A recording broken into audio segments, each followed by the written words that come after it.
Hey, perfect spirit. I'm Sam Shelley, the miracle man. So let's create a miracle right here, right now. Time's a ticking. Let's do this. So if you're new to my channel, welcome. I talk about getting rid of stress, the anxiety, the worry, the doubts, all this stuff that I call head trash, the stuff, this inner chatter. We need to throw that out and tap into our consciousness, that perfect spirit that is within all of us. So I was recently asked if I had any videos for caregivers. I was like, no, I haven't. That's actually a pretty good point, that I don't have any videos for caregivers. I really have videos, about people that are sick and how to get out of that, or people that are stressed. But I don't really have anything for caregivers. So I'm just thinking, how can caregivers, friends, family help with the healing of their client, if you will, their loved one, their friend? So how can they help with that healing? Well, let's just rewind a little bit. So when I was dealing with multiple sclerosis, I had a visiting nurse come in, I had caregivers, I had my wife, I had all these people. So when I look back, I was like, all right, so how could they have best helped me heal myself? So I was just thinking about that experience, when I was in the hospital with MS. People would come in, and there was usually 2 beds in the room. Somebody would come in, and they'd talk, oh, you have MS. I know somebody that's dealing with that, and they're in really bad shape. They're in a wheelchair, whatever it may be. So it just added more stories, more beliefs on the outcome of MS. Then I remember, too, I was going in the rehab for the MS. And I would do like 10, 15 minutes of therapy, physical therapy. And they said, oh, you must be tired. Go back to your room and rest.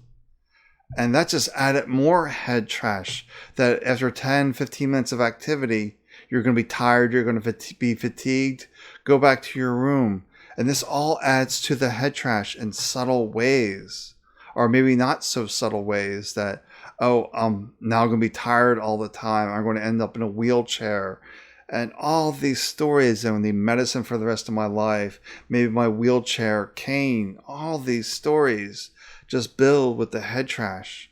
And then maybe if you're dealing with the bipolar, in my case, maybe you're seen as not reliable, not dependable because of your behavior, whatever it is. Then you get more stories on that I'm not dependable, I'm not worthy, and all these stories just build up. So if you're this caregiver, this supporter for that friend, family member, what's the best thing you can do for them? Well, I would say the best thing you can do for them is just be present. Just be here with them fully and not get hooked into the stories. Don't enforce their stories. If they say they're too tired and it seems like an automatic response, just say, oh, just try to do this. Really be the encourager. Try to do this. Try to do that. And just get them to see, try to find a way out of this. And like if they're saying it's a bad day, just remind them, yeah, you're going to have these bad days, but you're alive. And if you're alive, then things can change. Things can turn around. So let's celebrate the fact that you're alive. It's really about being their cheerleader, the positive reinforcement for them. You don't want to be dragged into the ditch with them. You don't want to get to that low place.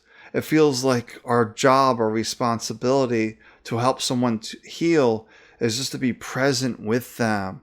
Don't get trapped into their stories. Be this positive, upbeat person in their life. You can do this. Yeah, it's a challenging day, but you can do this. And give them little tasks they can do. Try to do less for them. And that may seem a little cruel, a little mean, but I was in that multiple sclerosis story, that I was tired, I couldn't take care of myself, I had all these stories. So if there's a little bit of a challenge to push myself outside of the comfort zone, just a little bit, it's not these big, huge leaps, but just these little things. Maybe if they're sitting on the couch and the remote's, 5 feet away out of their reach, maybe you just don't get that remote for them. Maybe say, hey, maybe you can get that yourself. Maybe we can work on building up your strength, your endurance. Just give them some encouragement. But there are some things where they do need help. When I was in that walker, I couldn't get myself a glass of water. But eventually, what I figured out was I can get a basket on my cart, and I can get one of those bottles, and I can just fill up with water by myself. So it's eventually, how I learned to deal with that. These little tools, little tricks that you can see, how can you help them? How can you support them? But if you're watching this and you're a caregiver, friend, tell them about me. Let them know that your health challenges are not your permanent reality. They can be if you believe this head trash, these stories, but it doesn't have to be your permanent reality. When I had MS, I lost the ability to walk. I was using a walker. When I was dealing with the bipolar as well at that time, I was taking all these medicines, psoriasis, psoriatic arthritis, migraines. I had all these health challenges, but they were not my permanent reality. If I stayed in my head trash, the stories, they would have been my permanent reality. And there's a good chance, that was 10 years ago, there's a good chance, because my health was declining at that time, that I would either be dead, wheelchair, or in a nursing home by now. The prospects were not looking good for me. But I learned to see that I have all these thoughts, but I wasn't these thoughts. And if I wasn't these thoughts, then who am I? What am I? And I discovered that I'm perfect spirit, just as you're perfect spirit, that you're consciousness.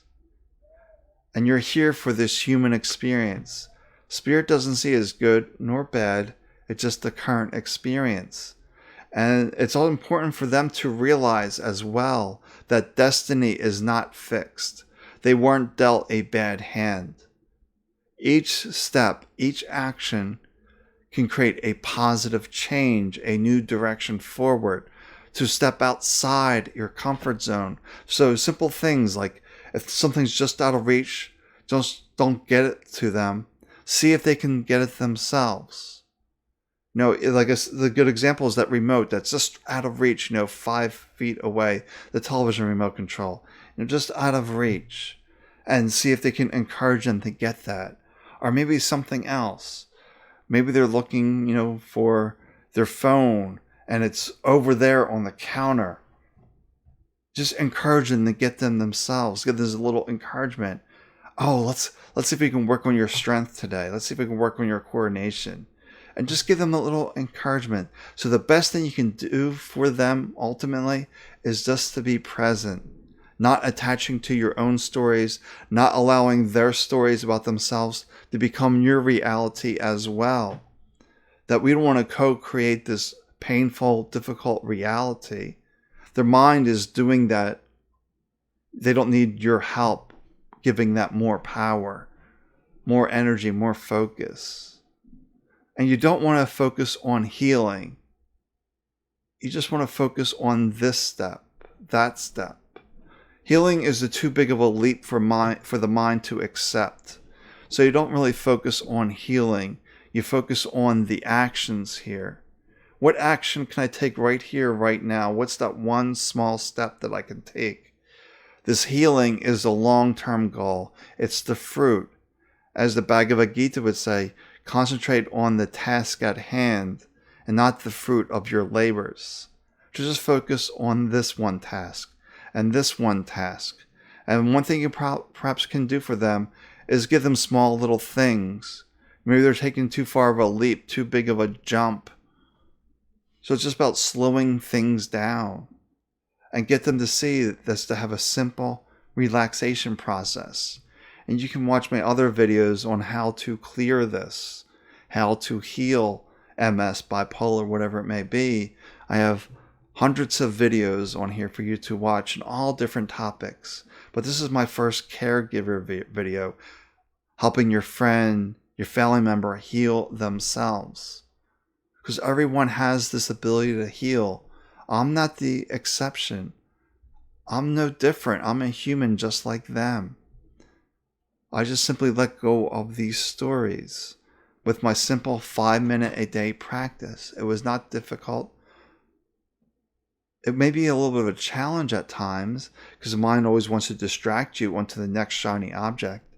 But after a time of just sitting there and say, oh, there goes the story again. There goes those thoughts that are not supporting me, the beliefs, the opinions, or maybe I'm feeling stressful in this moment or anxious.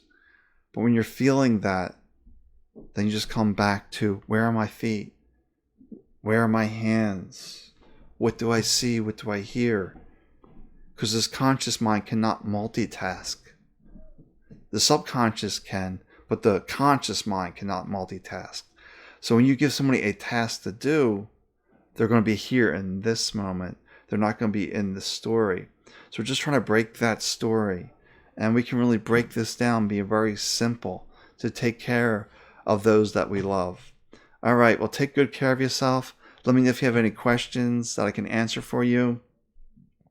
And destiny is not fixed. All right, take good care of yourself. I will talk to you soon. Bye for now.